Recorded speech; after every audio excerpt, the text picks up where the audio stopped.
Welcome to Part of the Solution podcast, hosted by me, Natalie Damiano. Join me for a discussion on all things health, wellness, fitness, parenting, and more, all with a healthy dose of humor.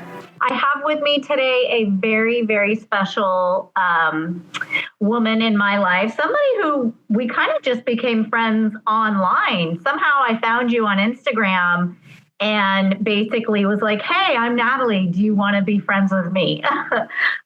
So today I have Alessia Citro. I pronounced that right. Yeah, you nailed it. Perfect. And she is speaker, author, CFO of her life. She's just a badass woman, and she's an inspiration to me and many, many others. And I've been watching you grow online and just have a lot of success and a lot of, God, what I would call just inner peace and clarity, like, or at least that's what you're portraying online. Who knows? It could be a dumpster fire on the inside. But that's why it's always a little bit of both. Yeah. We vacillate, right? Yes, exactly. So welcome to the show. Let's just give us a little spiel on kind of where you were and who you are. Oh gosh. Well, let's see. Where I was a corporate climber. I was very successful at doing that. I had a great career in tech sales, and it all imploded thanks to COVID. Yeah. Started my dream job at Google on March 2nd of 2020. And you know what happened a week later.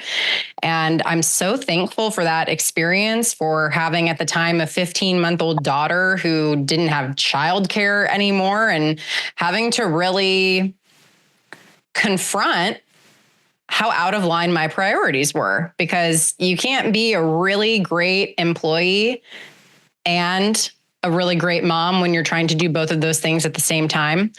And so, this identity as a top performer in the corporate world was no more by the end of 2020. And I had to decide, what do I actually want to do with my life? Natalie, we've talked about this offline, how we share a story with sobriety, right? I also had a really successful online wine business during COVID, and I became a product of the product and was drowning my sorrows at the bottom of a bottle most nights. Well, I think everybody was during COVID. Oh, a lot, right? I think that's why there's such a movement now around sober curiosity and just sobriety in general, because many of us, we overdid it and we realized that's not who we are and we want to experience something different. So, between alcohol use disorder, a major depressive episode from my identity being taken away, and just the heaviness of that year, I emerged a completely different person by the time summer of 2021 rolled around. Left that job after meeting someone on a plane who was my sign to quit, which is a great story, but probably will take more time than we want to dedicate here. And then, I fumbled around in entrepreneurship. Honestly, the first 2 years at least. I've been in the game now 4 years. I feel like I'm finally starting to figure it out after many hard-fought, hard-earned lessons. But now, who am I? I'm someone who I feel like has a lot more harmony than they used to. I kind of struggle with the word balance because I think that might be bullshit most of the time. That's such a bullshit word. I think it's a great place to try to hang out, but as we know, it's treated. I do want to back up for 1 second. Yeah. Person on the airplane say, what was that? Obviously, it was much bigger, but if you could describe that conversation or that feeling you left with, yeah, what was that? Because I'm curious. Curious minds need to know, girl. I am completely convinced, and I think that I will remain completely convinced that this was a divinely appointed meeting. Jody on the plane, who is still a friend to this day, she basically just told me what so many of the books I love to read also tell me, which is you have it all within you right now. You're out of alignment. Wow. Get back into it. Quit the job. You have what it takes to be successful. So go be successful. I'm really dumbing it down here, and this is also without us even having a conversation. She's like, I feel like we were meant to meet and I have something to tell you. And then she said what I just said. That was like the opening line. But she was exactly right. I do have it all within. It's still, I feel like I'm still excavating it and clearing out a lot of the crap and programming and limiting beliefs, but one step forward. Yeah, most definitely. And then it'll just transition into something else that you have to dig through and dig up and go through and process. And well, I'm so glad that you met Jody. Me too. Yeah. Me too. Okay, now we can fast forward, but I had to hear like just a little takeaway from that. Yeah, the longer story is exciting. I'll send you the link for the episode I recorded on my show about that if people are interested. But I love meeting people on planes. I just met another amazing woman on a plane in December, and I'm like, I got to travel alone more because there's something to this. You're absolutely right. I was just down in Southern California, and I met the best Uber driver, and I could have Ubered around with him for hours. We were just going back and forth, and it was just it is really nice to meet people. Yes, it is. Especially when you're open to it, people will cross your path and it can change your life if you'll let it. 100%. Okay. So you basically kind of had this aha moment and then started getting into entrepreneurship. And were you like forced like the rest of us in a way where we had to close our businesses and not work and all of that? It was all online. It was going to be a mastermind, which it makes me cringe now, but I think if your first attempts don't make you cringe, then you probably aren't evolving enough. My first attempt was bringing together experts across all these different areas of business to help new entrepreneurs learn the ropes and like the pitfalls to avoid and like how to start a successful business. I say it makes me cringe because I had not launched a successful business and I had absolutely no business trying to teach other people how to do that. Despite bringing in experts, like, yeah, it was doomed to not go well. Yeah. Everybody needs a good failed attempt. Yes, 100%. Yeah. And then after that, like, what did that, obviously, I know that you didn't give up. We are so similar in that regard. So what was the next pivot after that? Well, the next pivot was, it looked a lot like licking my wounds and getting really clear on the fact that I had a drinking problem and I had a larger priority problem. Mm-hmm. And so I was blessed with the privilege of writing and delivering my grandparents' joint eulogy in the summer of 2022. And as I wrote and refined and reflected on their lives, I mean, they were like objectively the two most amazing people. Like when you think of like salt of the earth, Midwestern people, like that was my grandpa and grandma. And so as I'm reflecting on their lives, I'm like, if people were being honest at my eulogy, it wouldn't read like this. And that's a problem. So my grandma was never finishing a bottle of wine by herself. Well, even with help. I wasn't drinking by myself. I always had a compatriot, right? But she wasn't doing that.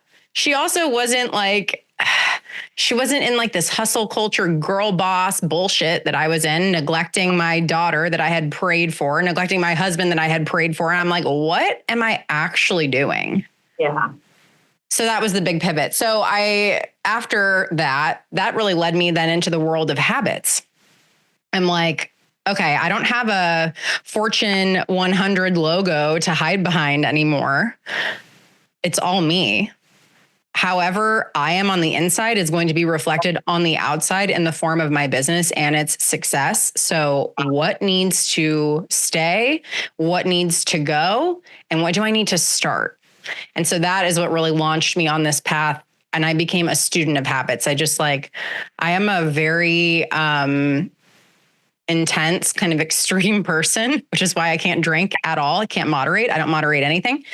And so it was the same with habits. I'm like, I'm going to go deep in this. I'm going to learn everything I possibly can about behavioral design and neuroscience. And like, how do I make this work for me? Because something's got to give. Had you coupled it with not drinking? Like, is that when you chose to stop drinking? Yeah, I chose to stop drinking. June 13th was my first sobriety date. Then I, screwed around with moderation again the January following and realized real quick, nope, can't do it. So I've been completely sober now for 2 years. Yeah, 2 years. Oh, 2 years today, actually. Yeah. Congratulations. I don't really keep track anymore, but wow, that's really cool. Yeah. 2 years ago today was like, that was it.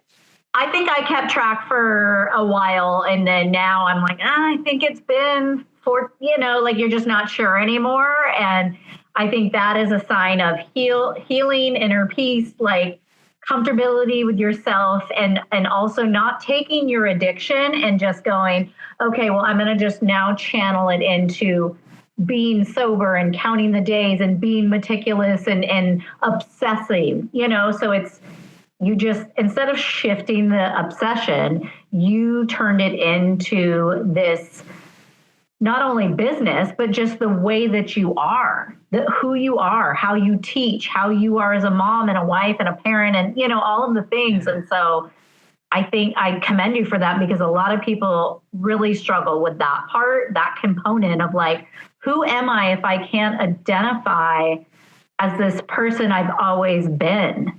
And it's so great. I'm so happy for you. Oh, thank you. Yeah. Well, and what you just said is like so powerful. If anyone's listening to this and they're sober curious, or like knowing they're just like not in right relationship with alcohol, I was really clued into this and how to go about it through this app called Reframe. And their whole thing is like, you don't need to be sober, but like, you probably want to reduce your intake. So like, let's help you do that. And they just have like really great data-backed, science-backed information. They clued me into addiction transference, and the fact that when you quit drinking, you might want to like, I don't have a sweet tooth, but you might all of a sudden be like craving like cookies and cake and, stuff like that, because alcohol has a lot of sugar, even if you're drinking stuff that is like quote unquote healthy. Right. And so I knew that going in. So when I decided I was done, I also did the Arbonne 30 Days to Healthy Living program, and that kept me out of all of the food addiction transference. And it just set me on the right path of like, okay, I want to be a better person. It is not, I don't need to be going down these other forks in the road. I want to be healthy. I want to be vital. I want to have great energy. I want to have great focus. This is going to help me do that. And then incorporating, the fun morning routine things, which I finally have nailed. Maybe we should talk about that too, because I'm a bit anti-morning routine as it's typically talked about. But yeah, that was really, that helped a lot. Just knowing not to become obsessive about something else that was unhealthy. I think that's really smart. And you're really lucky that you chose to take that route, because as we all know, not that many people do. And it can quickly go into something else. And mine was more exercise. And again, the morning routine and is however you take that word, like for me, it was crucial. It was like, I've got to set up my days. Like I talked about it before, like a TV guide, like it was like 5:30, 6 a.m., 6:30, 7 a.m. And that's how I had to block out, because I was nervous, and I don't know if you felt this, to be bored or to not have anything going on, because then I might, dabble or romance the idea of doing something. And so I love a good morning routine, and I love habits, and it's a perfect time to segue into that, because I know you and I both thrive off of these habits that make you a better person. They do. Because here's the thing. I have a very visceral reaction to the saying, fake it till you make it. Mm-hmm. You're not like going through the motions and like doing these things to fake it till you make it. No, you are embodying it until you become it. Mm-hmm. You're not keeping score anymore. You're in the state of being that future version of you, which on its face sounds like BS. But no, this is like quantum principles at work. You get into the energy of the person that you want to be, you act as such, you become them. And habits are just one way of doing that. Yeah. So what were your habits? What did you, from the day that you drank to the next day and so on, what did those habits look like for you? Or what did you know, like what was your gut instinct? So I knew that I needed to be really mindful of anything I consumed, whether that was food, beverage, or even like media and information, right? So the habit that started it all was actually a morning greens shot, which I really don't do much anymore, every now and then if I feel like it. But it was that habit that started it off, because when you do something really positive for yourself first thing in the morning, I don't care what it is, by the way. It could be drinking a hot cup of lemon water. It could be, which is also a great trick, by the way. It could be the morning green shot. It could be, taking time to stretch or pray or say an affirmation, whatever it is for you. When you do that first thing in the morning, you're priming the rest of your day to be one that's going to fill your cup, because you're showing your body first thing in the morning, I do things that are good for me. I'm the type of person who takes care of myself. And so then what do? You do more healthy things all throughout the day. So to be like really specific, besides the green shot, oh my gosh, I was very structured in the beginning. This absolutely would not work for me now, but I would do the Miracle Morning Savers method. At one point, I was waking up at 4:15 in the morning to do an extended version of this. So if you're not familiar with the method that Hal Elrod created for the Miracle Morning, there's an acronym that you can remember. It's SAVERS. So silence, which is, meditation or prayer, affirmations, visualization, exercise, reading, and then scribing or journaling. And the method that he says to do is 10 minutes of each for a total of 1 hour. The reality is, though, especially if you have small children, you don't have an hour uninterrupted that you can do this stuff. I mean, some days, sure, but most days, no. Yeah. So what I stumbled upon, and this might actually be a segue into like why my approach to habits is a little bit different for women. What if you instead turned that like regimented structure of like these 6 things, 10 minutes each? What if you instead looked at that as like a menu that you got to choose from, and you could just do it for whatever length of time you have that day? So like being intentional about it, but just making sure you're doing things that set you up to feel supported and fulfilled, and with a cup that's at least half full throughout the day, so that you can be operating at a higher capacity than you would otherwise. Yeah. And I think most people who go through big transformations like that need to be strict in the beginning. Yeah. Like I needed that myself, and it sounded like you. And the majority of people are like, shit, I got to go hard on this for a little while.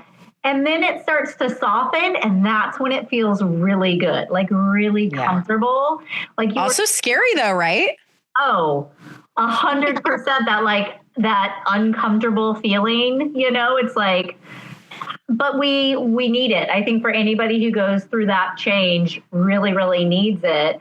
So yeah, talk to me a little bit about what your daily habits look like now, or what you prescribe in your book.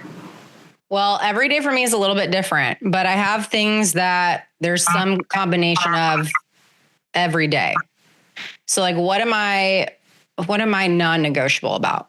I'm non-negotiable the moment I wake up, chugging water, probably like minimum of 10 ounces. I don't know, because I carry around the Stanley that all of us basic girlies have, but I just chug the very beginning. So that's how every day begins. Then from there, my other non-negotiable, I have these like 3 supplements that I put in like full fat Greek yogurt that are really just good for like cellular energy, anti-aging. I mean, can you tell? Is it working? I don't know. It's working. You can't see this. I don't know if the video will be up, but she is flawless. I love to fish for compliments now and then, and I can't resist a good joke. So Got it. I'll keep that in mind throughout this episode. So those 2 things for sure. The other thing that I don't want to call it like a non-negotiable, but it's like probably 95% of my days, I'm reading Jesus Calling first thing in the morning while I wait for the coffee to brew. Again, it's like, what is something you can do that just like primes the pump, so to speak? Like the worst thing you could do is watch the news first thing in the morning. In fact, I have this study in my book. If you watch the news first thing in the morning, you are 27% more likely to say you had a bad day. Now, why is that? Because you see bad news immediately, because if it bleeds, it leads. They're not showing you happy stuff, right?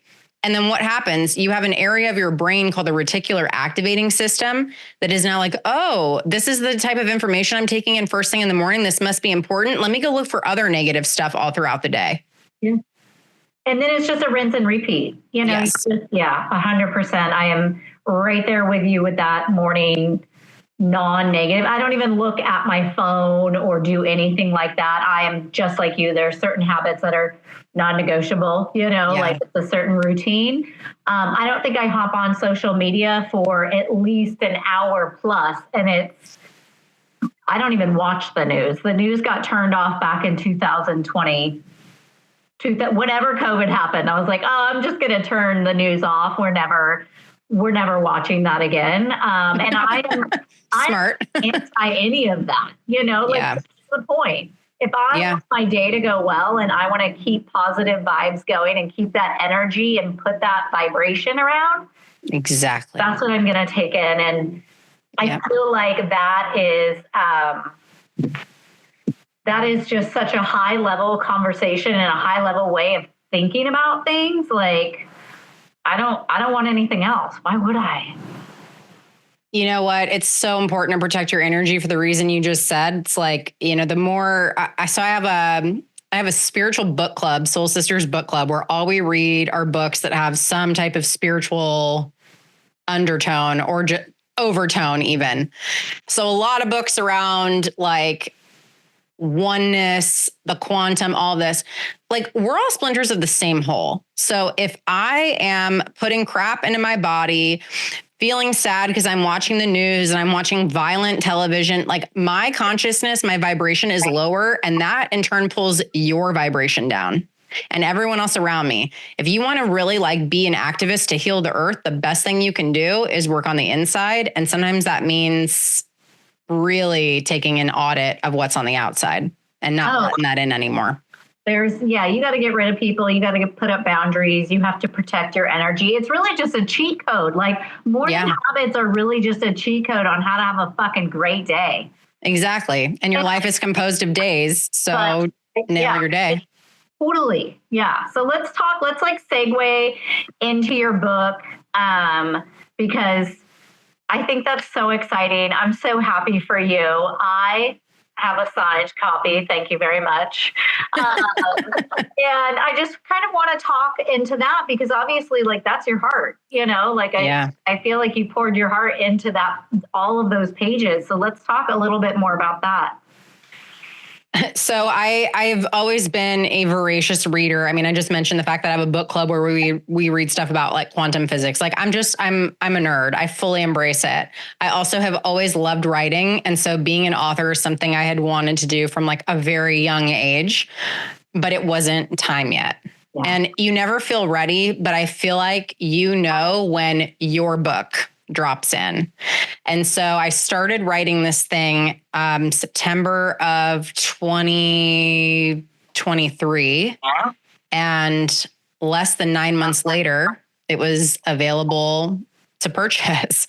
I cranked it out and I poured my heart into it. I really, really did. The reason I wrote it also, because there's a lot of books on habits out there and they all have one thing in common. They're written by men. I mean, think about this. Atomic Habits by James Clear, Tiny Habits by Dr. BJ Fogg, Power of Habit by Charles Duhigg, High Performance Habits by Brendan Burchard, 7 Habits of Highly Effective People by Dr. Stephen Covey. Like like common theme. And like, don't misunderstand me. Love these books, read them all. They all helped me tremendously. However, there was one thing I realized was missing, and that was the fact that women have to take a bit of a different approach for the sheer fact that we operate on a 28-day-ish hormone cycle and men are on a 24-hour hormone cycle. Yeah. So from an energetic perspective, for a man, it is like Groundhog Day. For a woman, we have 4 phases to our cycle. So like I am 4 different women throughout the month, right? There's 4 different versions of me, sometimes more depending on if hormones are a little wonky. So it's unreasonable to expect that we can do the same thing day in, day out. Like there are some days I I don't want to sit and read. I have too much energy. I need to get up and move my body. So maybe that's what I do that morning. There are other days where I might be in like an idea flow state and I need to go and like ideate on content or journal about something or just brainstorm, brain dump. Right. There are other times where like I might be really, really social. Maybe the best thing I can do for myself then is like go to social events, go network, sell something. Right. And then there's other times I just need to rest and recharge and reflect, depending on the cycle that you're in. So cycle syncing, linking that up with habits, that has helped me a ton. And just giving myself the permission that not every day needs to look the same. You can still use the behavior design principles I talk about in the book to build out the type of habits that you do want to have day in and day out, or the ones that are maybe a bit more cyclical. It all works the same way, but just know that like if you're a woman listening to this and you can't do the same thing day in, day out, there's nothing wrong with you. It's quite literally how you are biologically designed. Yeah, it's on such a deeper level than just how you feel in the moment or I should be doing this. So you wrote this book in female energy, from a female's perspective, knowing that we cycle every some 28 days. Myself, it's about every 17 days. And we also have mini cycles throughout the day as well. So that is part of the reason why we are, a hermit and then social, just like you were saying. So yeah. I love the idea that you wrote the book from that place. And there's a time and a place for everybody's book. And I love the foundation of this book for that reason. Thank you. Yeah. I wanted to take a different approach with it. I mean, I really feel like it comes down, there's like 5 stages in the method within the book. Higher Self Habits method, trademark. Love it. Mm-hmm. The 5 stages are awareness. Like first you become aware of whatever it is that you're trying to solve, because until you know a problem exists, you can't do anything about it. Yeah. Then you align. Actually, this is probably, I feel like my favorite stage changes. But the alignment stage has become a favorite because this is where you really get to vision cast and like get clear on who is the woman that you were created to be, that you were born to be. And you might not have total clarity on that. I mean, I don't know that any of us have complete clarity, but you're going to get closer and closer to it the more that you walk the walk and tune into it. So once you know who are you meant to be, then you can align to, okay, well, what are the things that she would do day in and day out? It's like a guiding light. And then from there, you audit, right? What are the things you need to stop, start, continue? And I do this through the lens of Maslow's hierarchy of needs, because I've noticed, especially us overachieving types, we love to start with like the big sexy thing first. And we neglect all the stuff at the bottom, the foundational stuff of like, are you hydrated? Are you sleeping enough? Are you eating enough nutrient dense foods? And are you getting outside and moving your body? Like you cannot build an empire of any kind until you tackle those things, right? Then the 4th stage is activation, which is like the behavioral design stuff. And then finally like ascension and amplification, right? Like you rise to a new level, you radiate that out, and then you have new levels to become aware of, aligned to, audit. So it's an upward spiral versus the downward spiral that most of us have been accustomed to and are sick of.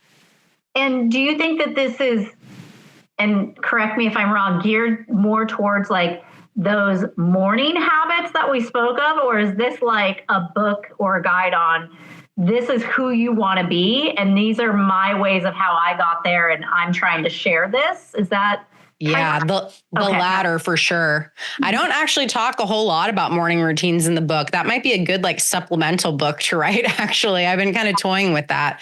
Yeah, it's really like about if you're hydrated, did you eat nutrient dense food? Did you get outside and move your body? Did you stare at the sunlight today? Like all of those, especially for women, these habits that we really should, especially in this, I don't know how old you are, but I obviously like late 30s, early 40s, like shit changes. Yeah. Yeah. I'm knocking on the door of 40 right now. Yeah. So I notice myself needing and yearning and wanting these things even more. And that's just, like we were saying, that's another caveat to like those habits and becoming this higher version of yourself. Yeah. I mean, it feels it feels really boring and elementary to tell you to focus on hydration. Yeah. But if you can't master the little things, you can't master the big things either. The cool thing too is like, once you know the behavior design process, you can design any behavior. So actually, like, let's do the hydration example. So there's 4 components to every single human behavior, does not matter what it is. And you can remember it through the acronym of ACTS, ACTS. So you have ambition, which is like, do you desire to do the behavior or not? Are you motivated or not? You have capability, which is, can you do it or not? You have the trigger, which is the prompt or the cue to do it. And then you've got satisfaction, the reward for doing the behavior. And every behavior has a reward or you would not do it. Yeah. I'll let that just marinate. If you're like, oh, but I don't like feeling sad. Well, okay. Yeah. You might be addicted to that feeling. Anyway, I don't want to go down a tangent. The place to start, people always think that they should start with like what they're motivated to do and what they want to do. Yeah, you need to like have some level of desire to do this thing, but where you need to focus all of your energy is on making something easier to do, on increasing your capability. Because, you know, as we all know, how many people set a New Year's resolution to get in shape on January 1st? And then I was at the gym. I remember I took a video of it. January 15th this year, you could have shot a cannon through the place. There was no one there. Yeah. Right? Why is that? I mean, you couldn't even get a machine 2 weeks prior. The reason is because people lose their motivation.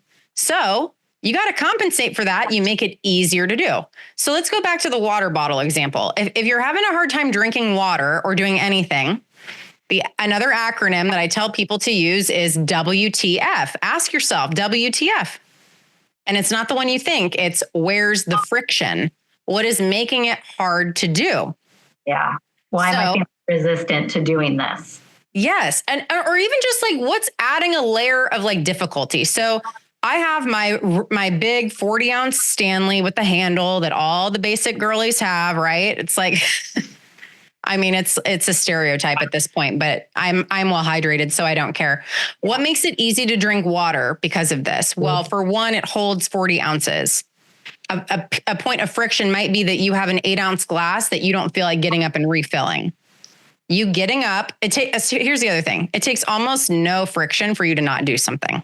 Yes, God, it's so easy. We love that path of least resistance. We do. I mean, and we were wired that way because it helped us survive, right? Yeah. So if you have an 8-ounce glass of water and you're sitting at your desk all day, you are probably not getting up to refill it because that is a friction point. So get a 40-ouncer so that you have now 5 glasses of water in one go. The other thing that could add friction, this sounds so stupid, but whenever I say it, people laugh and they're like, yeah, that's true. The top of my bottle has a straw, but I used to have a hydro flask where I had to actually like twist the lid off to drink out of it. That's way too much energy. That's friction. Yeah. I mean, that sounds so stupid. So you don't want to twist the cap off a water bottle, but no, I don't. Get a straw and you will drink more water. 100%, hands down. Or what if, what's making it hard is I don't like the taste of water. Okay, fantastic. Could you get some Element? Could you get other electrolytes? Could you get some Energy Fizz for a little pick-me-up that changes the flavor? Like, there are so many ways that you can overcome these things, but it's examining what's making it hard to do. And then from there, making sure you have a prompt or a cue to do it. So have the water bottle with you at all times, prompting you, drink me, right? And then when you remember to do it, which I'll take a swig right now, I want you to celebrate. You have to make it satisfying. So every time you remember to drink your water, while you drink it or immediately after, you celebrate like, yes, I drank more water. Yeah, you're feeling good. And then you're revalidating that and doing it over and over and over again, thus creating the habit. So you heard it here first, people. Get a straw. Use a giant cup. Come on. It's not that hard. It really does make a difference. And, you know, what I just shared, you can apply to literally anything.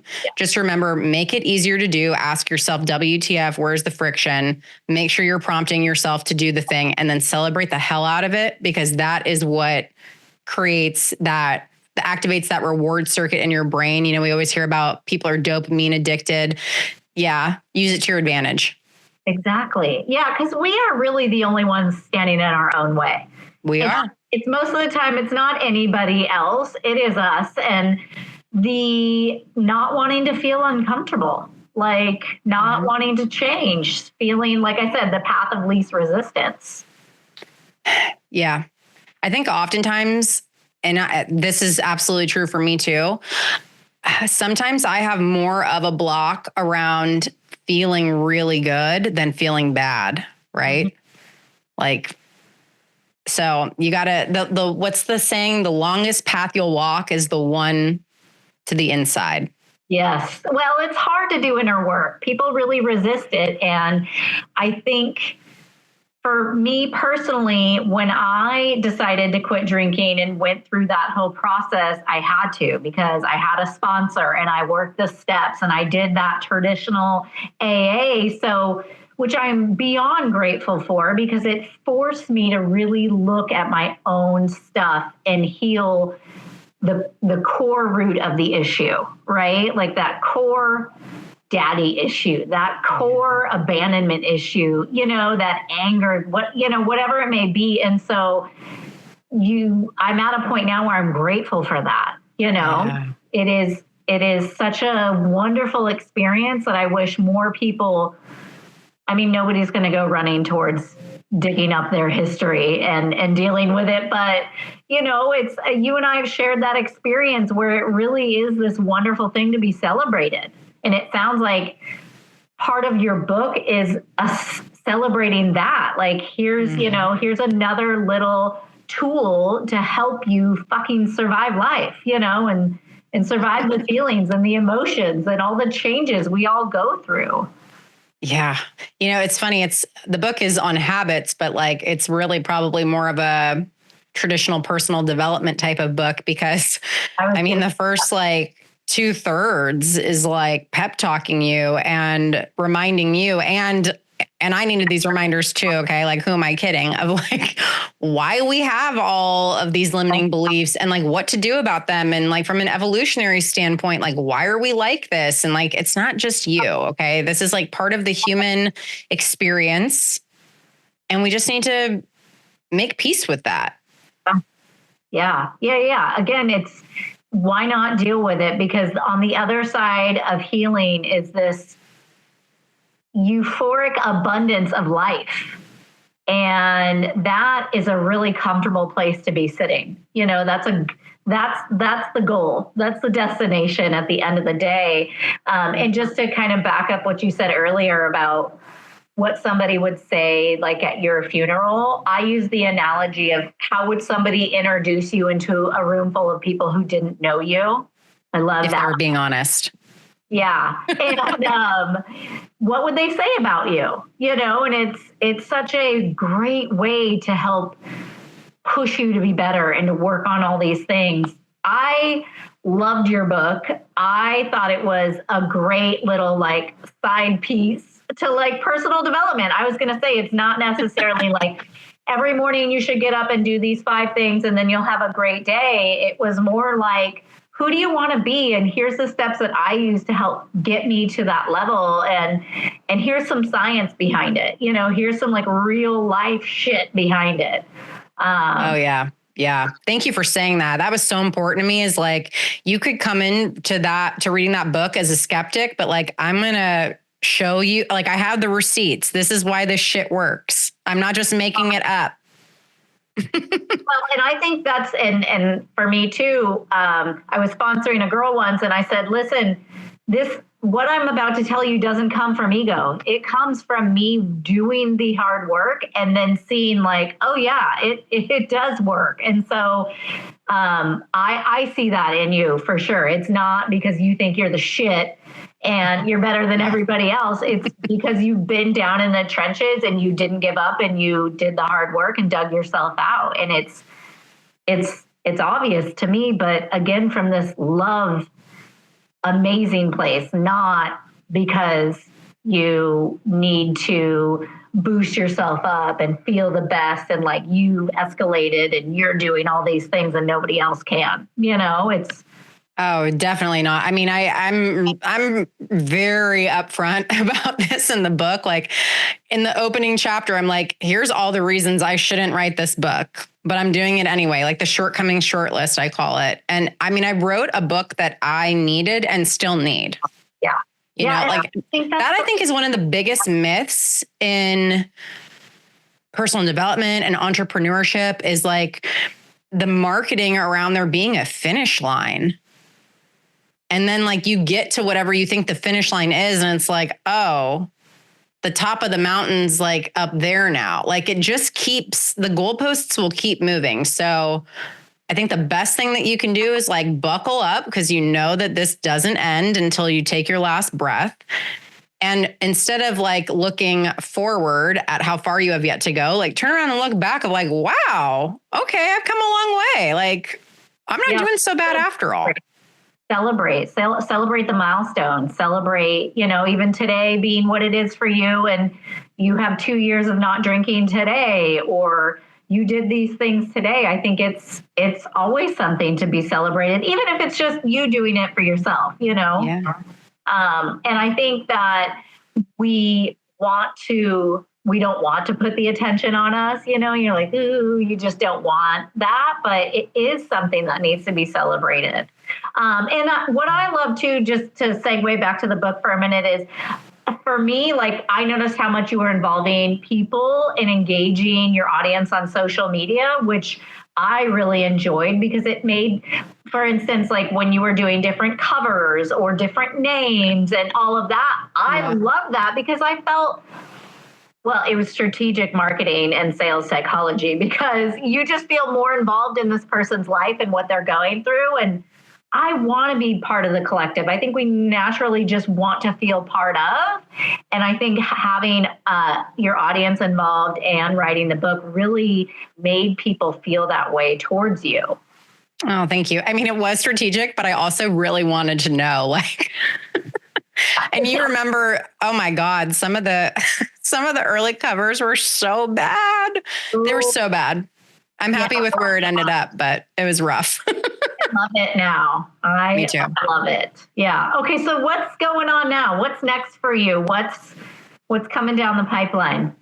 Well, as we sit here recording, I'm about 2 weeks back from the first ever writing retreat that I hosted. It was in Sedona, the Sedona Soul Scribe retreat. So only female authors. And it was a place just to give you the time and space to write your book, distraction free, away from your kids, away from your partner, away from your business, and, not having to worry about what's for dinner, what's for lunch.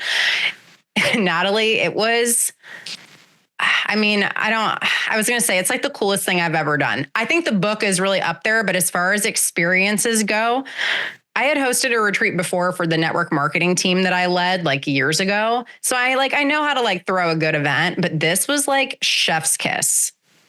The amount that women got done at that retreat. We had one author, shout out to Laura DeCesaris. She got home, posted on LinkedIn, shared with the world. She wrote her entire first draft in 4 days in Sedona. Wow. That's like, that doesn't happen. That's not a thing. Okay. It was like superhuman productivity, them just being in each other's energy. And, I was there cooking all 3 meals. We had a nightly song and sound bath by the talented Erica Peterson, who was a sous chef when she wasn't singing people to sleep. My editor came, was giving on-site help. It was just amazing. So to make a long story short, I'm definitely going to be doing this again. I'm trying to figure out the cadence, if I do it every 6 months or every year, but that's the thing that I'm like most excited about right now. And then I may have a little something in the works too that combines that experience, but with a more holistic container that'll be a year long. This is the first time I'm actually publicly talking about this, by the way. Feels so special. Essentially, like, okay, you want to be a thought leader, like you have a story to share. How can I help you get your podcast going? If you already have one, how can I help you get it streamlined? How can I help you become a best-selling author with a collaborative book or anthology? Helping you get your speaker reel done, your branding updated, figuring out what your signature style is in terms of like personal style, like all of that. So, well, let's talk time out. By the way, she does have impeccable style. I think thank you. What drew me towards you. I was like, how did you come up with this outfit? And how does it look so wonderful? That is something I very much lack. I'm like, oh, a black t-shirt and jeans. Wonderful. I'll wear that again. Whereas your style is so amazing. It's so fun. It's so next level. It's so like something I would just never, I couldn't dream of it. It's just not I'm not a creative like that. So I think that's actually, now that I'm thinking about it, is where I first found you. It was like an outfit or was it really? A reel that you were in or something like that, where I was like, who the hell is this girl? Like, who is this woman? Like, striking like this, And so, yeah, sign me up for that. 100%. Oh, it's going to be awesome. I'm bringing in the people I work with, Shine Image Consulting. Shout out to Laura and Jacqueline. They're here local in Phoenix, but they'll work with people even if they're not local. They have literally taught me how to put outfits together. They will help you ball on a budget also if you want to. Like the stuff that they found one prime example. They found these jeans from Zara. I just wore them this weekend and my husband's like, those jeans look like they're Gucci. Like, no, dude, like $40 from Zara. Like they're so good at pulling together fantastic outfits that don't break the bank and just teaching you like all like the optical illusion type of stuff that you can do to like elongate your legs, to enhance your waistline, whatever it is. So so they're going to be involved in this thing too. I'm like working out all the details, but like as it's coming together, I am so freaking fired up for this thing. I should have more details very soon, but yeah, you're the first time I'm publicly talking about it. So thank you. So honored. I would love to be a part of it. It sounds like yes, checking everything off the list. That is wonderful. And so will this be, and you could tell me to shut up if you're not ready to speak on it. Will this be like an online type of like sisterhood or would this be a retreat as well? Both. So there'll be like a virtual component with monthly calls, one-on-one calls with me. Accountability and co-working, I think, is huge, like beyond huge, actually. And then there'll be a live retreat too. I'm seeing if I can even maybe put 2 retreats in, like one at the very beginning and one at the end. Yeah. The only thing that hesitates is like I do have a 6-year-old that I should probably be around a parent and my husband's a road warrior. So it just depends on schedules. But yeah, that's the plan. That's the goal, is to do 2 retreats. These kids, man. I mean, God, no, I'm kidding. Love them to death.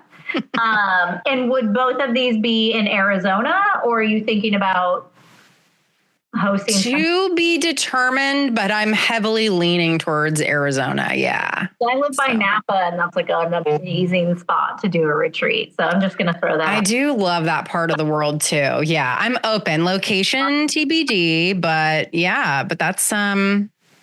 that's the plan. It's like, it's everything that I wish that I had, right? Like, that's life's work. And that is, you're becoming the teacher that you wish you would have had, the person you needed. And I think that's it. That's okay. The podcast is over. That's it. She's done. That's the end game. That's the destination. Yeah. Good for you, girl. That's so exciting. Yeah. I'm really looking forward to it. I got the download loud and clear while we were in Sedona. The people I didn't give shout outs to, I kept the programming like non-existent. It was like, you're there to write. Like, I'm not planning anything for you other than the 3 meals a day.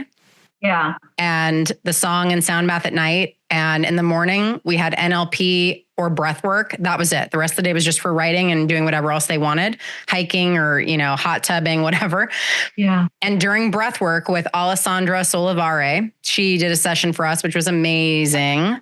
It came through for me loud and clear. I need to continue expanding to hold the space for the expansive women that I am meant to serve. So I was like, okay, getting called up again. So between that and NLP with Alexis Ray Lopez, I feel like, all right, We're going, baby. Full send. No turning back. That's so wonderful. And I'm so glad that you were open to that. Big things happen during breathwork sessions. I freaking love a good, like, somatic, loud breathwork because it's like the clouds part, the sun shines through, and you just get this like gentle nudge of like a fuck yes, or no, that's not meant for you. And this is what it is. And I think it's an experience that people aren't always open to. And I wish they were, because it's so amazing. That actually should be added to my near non-negotiables in the morning. I tend to resist it sometimes because I'm like, I don't have time to deal with that right now. But yeah, it's such a valuable practice. So much clarity comes through. Well, and just like on a neurological, like science level, like even just a few minutes of like breathing in through the nose is so good for your central nervous system too. And yeah, but life gets in the way and we forget stuff, and that's how it goes. But obviously you just got the reminder, and I bet you'll do it tomorrow morning, and myself included. Yeah. Yeah. Find someone you love. If you guys don't know Alessandra, go check her out. That girl's got a gift. Yeah, it's really great. Breath work is a lot of fun. I do breath work with clients here at my house. And it's just a great reminder to just check out for a little bit and just breathe and just be present in the moment, because we're all so busy doing all of the things, and tomorrow is not promised. So it's a moment to just check back in and ground yourself in who you are and what you're doing. Amen. Yeah. And ground, keep that channel clear. That's how you can stay tethered to what is meant for you and not lose the plot. Yeah. So at your next retreat, will you be writing a book, or will you just be cooking? If I hire out the cooking, I'll definitely be writing. Yeah, that I love cooking, and I don't want to toot my own horn, but I think I'm pretty good at it. Having an Italian chef for a dad definitely helps. So we'll see. But yeah, if I'm not in the kitchen, I will definitely be cooking. I've got like at least 4 more books in me. So yeah, need to get started. Go, girl. I love it. Well, thank you so much for being here today, for coming on the podcast, taking time. And I can't wait. I would love to be a part of what you've got coming down the pipeline. And also, I think it would be fun to do another episode with you in a year and just see, like, because you're obviously like a progressive person. Like you were saying, you're always like, okay, what's next? How can I transition next? How can I, level up and become the next best version? It would be fun to check back in a year and see like where you're at. Did you stay grounded in these like little non-negotiables, which I kind of think, yes, the answer with that would be yes. But where are you at now? I love to see the evolution of people's growth. And again, it just because I've been through these evolutions of growth. And so it's exciting to watch other people.